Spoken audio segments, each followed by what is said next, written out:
Hola, ¿qué tal? Bienvenidos al Mundo Ahora de France 24 y muchísimas gracias por elegirnos. Yo soy Rosa Pérez Masdeu. Vamos con las noticias.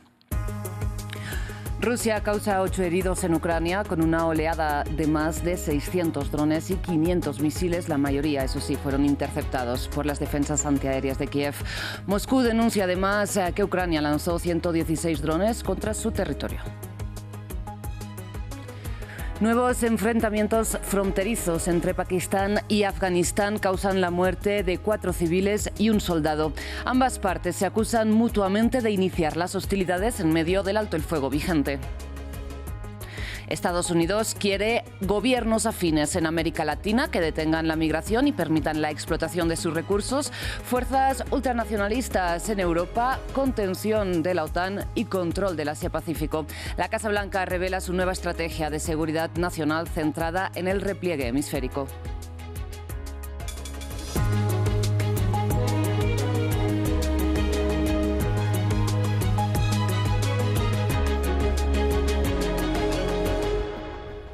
Empezamos hablando de la guerra en Ucrania porque, por un lado, en el plano diplomático, este sábado se vuelven a encontrar la delegación de Kiev con los estadounidenses Steve Witkoff y Jared Kushner, como saben, el yerno de Donald Trump. Y Macron anunció también que se reunirá con Zelensky, Merz y Starmer este lunes. Mientras, sobre el terreno, una oleada con más de 600 drones y 50 misiles rusos, la mayoría de los cuales, eso sí, como decíamos, fueron interceptados, causaron 8 heridos en Ucrania esta noche. Estaciones de tren y vagones destruidos. En Fastiv, cerca de Kiev, drones y misiles rusos golpearon durante la noche este importante centro ferroviario. No hubo heridos, pero el director acusa a Rusia de haber atacado la estación de forma deliberada. Los ataques fueron directamente contra la estación. El impacto fue en el depósito suburbano. Este fue solo uno de los puntos alcanzados en los ataques masivos rusos que afectaron al menos 29 lugares del país. En la capital, las explosiones dañaron varios edificios, obligando a la gente a buscar refugio en el metro. Rusia simplemente no va a detenerse hasta destruirnos. En Novi Petrivsky, un ataque aéreo ruso desató un incendio que destruyó por completo un almacén cercano a la vivienda de Olena Homik y su familia. Necesitamos urgentemente que nos ayuden con armas, que el mundo se una, que el mundo nos ayude, que se nos escuche, que el señor Trump nos escuche, que se dé cuenta de que lo están engañando, llevándolo a una ilusión. No se puede negociar con Rusia. El ejército ucraniano reportó que Rusia lanzó 653 drones y 51 misiles, de los cuales las defensas ucranianas derribaron 585 drones y 30 misiles. Estos ataques ocurren mientras funcionarios estadounidenses y ucranianos anunciaron que se reunirán este sábado para una tercera ronda de conversaciones. Estaremos pendientes de esta nueva ronda de conversaciones. Mientras tanto, cambiamos de información. En la frontera entre Pakistán y Afganistán, nuevos enfrentamientos entre los ejércitos vecinos causaron la muerte de al menos 4 civiles y un soldado. Ambas partes a esta hora se acusan mutuamente de haber iniciado las hostilidades porque se dieron en medio del alto el fuego vigente tras el estallido de tensiones, recordemos, en octubre pasado. Disparos de artillería se escucharon desde Pakistán y se vieron a lo lejos las luces de los bombardeos. Unas pocas pruebas del intercambio de disparos del viernes por la noche en la frontera con el sur de Afganistán, donde, según las autoridades locales, murieron varios civiles y al menos un soldado afgano. Enfrentamientos que dejaron varios heridos en ambos lados de la frontera, como acá en el Baluchistán pakistaní. Se escucharon disparos. Mientras intentaba recoger mis cosas, una granada de mortero explotó cerca. Mi esposa, mi hija y yo resultamos heridos. Después de la explosión, el humo invadió el lugar y no se veía nada.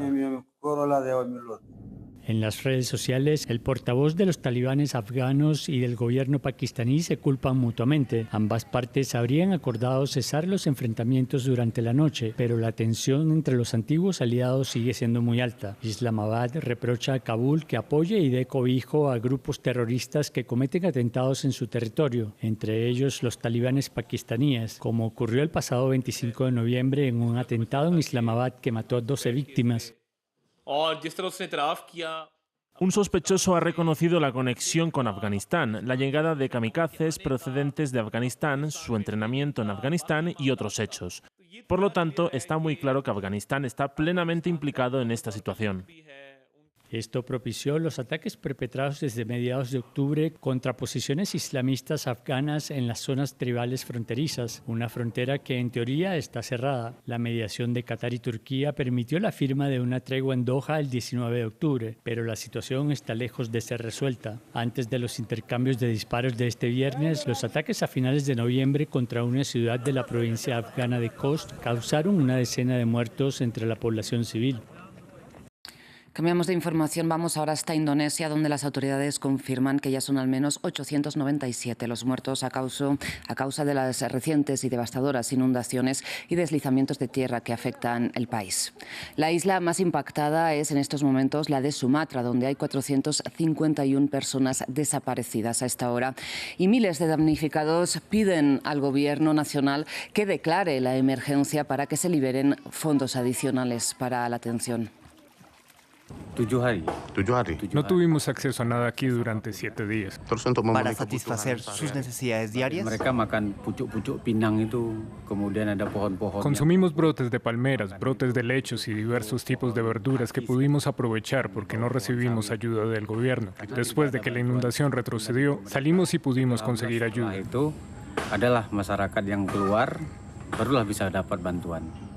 ¿qué pasa con el agua potable? Entonces los estudiantes recogieron agua de la inundación y la hirvieron. Teníamos una bomba de agua, pero estaba rota en ese momento. En otras noticias, se cumple ya un año de la caída de Bashar al-Assad en Siria tras 13 años de guerra civil en el país. Un derrocamiento liderado por, recordemos, el ex líder de Al-Qaeda en Siria, entonces conocido por su nombre de guerra, Abu Mohammed al-Jolani, hoy presidente de facto del país.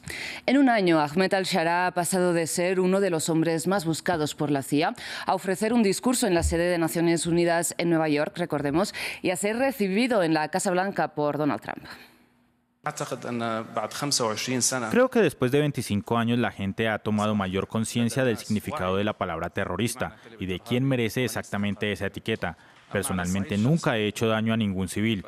Luché en múltiples frentes durante más de 20 años. Luché con honor. Al contrario, me enfrenté al peligro y me puse en riesgo. Y a todos los que me acompañaban para que los civiles no sufrieran daños. Cambiamos de tema. Turquía vive inmersa en un escándalo de fraude de apuestas deportivas desde hace ya varias semanas, con detenciones de árbitros, directivos de clubes de primera división y ahora también jugadores.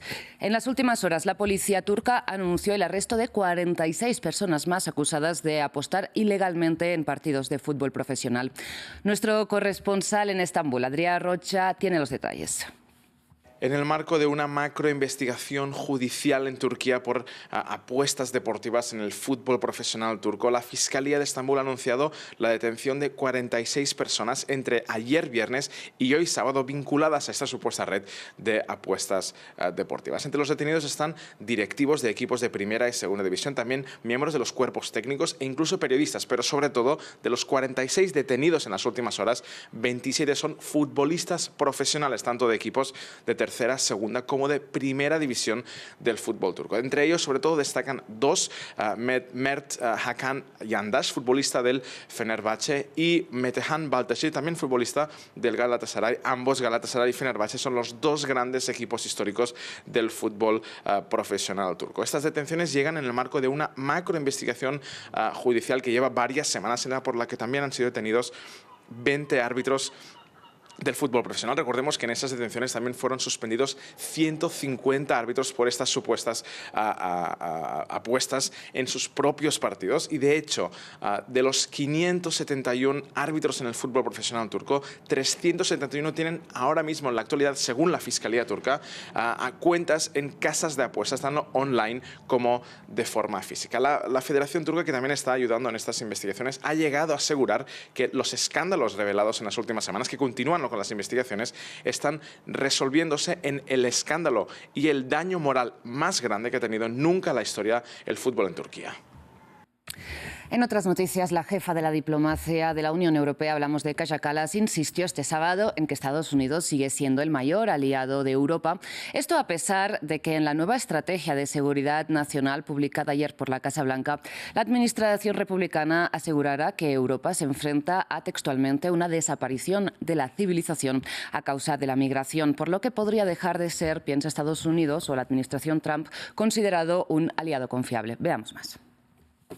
Este documento de 30 páginas resume la visión del presidente estadounidense Donald Trump sobre el mundo. En él se enumeran por regiones sus estrategias de defensa nacional, comenzando por una prioridad, la denominada lucha contra el narcotráfico en América Latina. Esta estrategia ya se está llevando a cabo mediante un despliegue militar masivo en el Caribe, que incluye controvertidos ataques contra supuestos barcos de tráfico de drogas.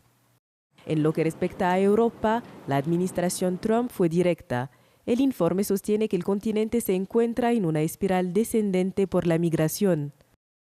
Entre los problemas más importantes a los que se enfrenta Europa están las actividades de la Unión Europea y otros organismos transnacionales que socavan la libertad política y la soberanía, las políticas migratorias que están transformando el continente y generando conflictos, la censura de la libertad de expresión y la represión de la oposición política. Esta postura hacia Europa y el apoyo abierto a las políticas nacionalistas no es nada nuevo. Poco después de asumir el cargo en febrero, Trump envió al vicepresidente J.D. Vance a la Conferencia de Seguridad de Múnich. Allí, Vance atacó a los aliados tradicionales de Washington. Ningún votante de este continente acudió a las urnas para abrir las puertas a millones de migrantes sin controlarlos. Sin embargo, el enfoque de Estados Unidos reafirmado en este documento se centra en Asia, donde ha identificado un enemigo claro, China. La administración Trump también expresó su apoyo a Taiwán. China se hizo rica y poderosa y utilizó su riqueza y poder para obtener una ventaja considerable. Las élites estadounidenses o bien apoyaron voluntariamente la estrategia de China o bien se negaron a reconocerla. Es lógico que se preste mucha atención a Taiwán, dado que 1/3 del transporte marítimo mundial pasa cada año por el mar de China Meridional. Esto tiene importantes implicaciones para la economía estadounidense. Este documento ha suscitado fuertes reacciones, especialmente en Europa. El ministro de Asuntos Exteriores de Alemania declaró que su país no necesita consejos del extranjero. Sin embargo, la jefa de política exterior de la Unión Europea, Kaja Kallas, afirmó que Estados Unidos sigue siendo el mayor aliado del bloque. Mientras, tal y como escuchábamos, la misma estrategia de seguridad nacional defiende el despliegue militar de Estados Unidos en el Caribe, el secretario de Guerra, Pete Hegseth, insiste en la defensa del almirante Bradley, quien, según la Casa Blanca y el Pentágono, fue el responsable de dar la orden de disparar a matar a 2 supervivientes de un primer ataque contra una lancha en el Caribe el 2 de septiembre. Lo único que realmente me ha importado durante todo el proceso ha sido comunicarle al almirante Bradley y a todos los demás en los niveles superiores: oigan, los cubro, ustedes tomaron la decisión, yo habría tomado la misma decisión, fue la decisión correcta y los respaldaremos hasta el final. Eso es lo que queremos que se les comunique a todos ustedes y nuestro trabajo es darles esas misiones claras para que las ejecuten. Así que, de parte de mi familia a todos ustedes, gracias por todo lo que hacen. Y cerramos precisamente en la frontera entre Colombia y Venezuela, porque por segundo día consecutivo los familiares de colombianos detenidos en cárceles venezolanas bloquearon el viernes el puente internacional Simón Bolívar en la ciudad de Cúcuta y que conecta a ambos países, exigiendo la liberación de sus seres queridos. Estas personas argumentan que varios de los detenidos están en una edad muy avanzada o en mal estado de salud. Andrés Mesa Muñoz tiene los detalles. Este grupo de personas se enfrenta con la policía de Colombia. Son colombianos que intentan mantener por segundo día un bloqueo en el puente internacional Simón Bolívar en Cúcuta, frontera con Venezuela. Exigen la libertad de sus familiares presos en cárceles venezolanas. El gobierno de facto de Venezuela sigue apretando el cerco sobre los extranjeros, ilegalmente los procesa, los condena por delitos contra el odio, contra el terrorismo, que van a tumbar al gobierno de Venezuela y cosas que son ilegales. Mi papá, hago el llamado a la atención, a la opinión, es uno de los detenidos políticos colombianos más viejos que hay allá, si no el más viejo. La movilización se da tras la falta de respuesta por parte de las autoridades venezolanas a las que han pedido reuniones para revisar los cargos. Dicen que incluso han insistido por meses al mismo presidente Nicolás Maduro. Exigimos porque nos lo merecemos. Llevamos muchos meses detrás de él pidiéndole una cita para que nos escuche, para que analice todos los casos, porque son personas inocentes. ¿Es justo? ¿Dónde están los derechos humanos? ¡Que las cadenas se rompan! En octubre de este año, 18 colombianos fueron liberados y entregados a las autoridades de su país. Estas familias que hoy protestan aseguran que todavía hay entre 25 y 30 personas bajo custodia y que muchos de los detenidos son ancianos o se encuentran en mal estado de salud. Muchísimas gracias por su atención. Hasta aquí las noticias. Enseguida regresamos con más.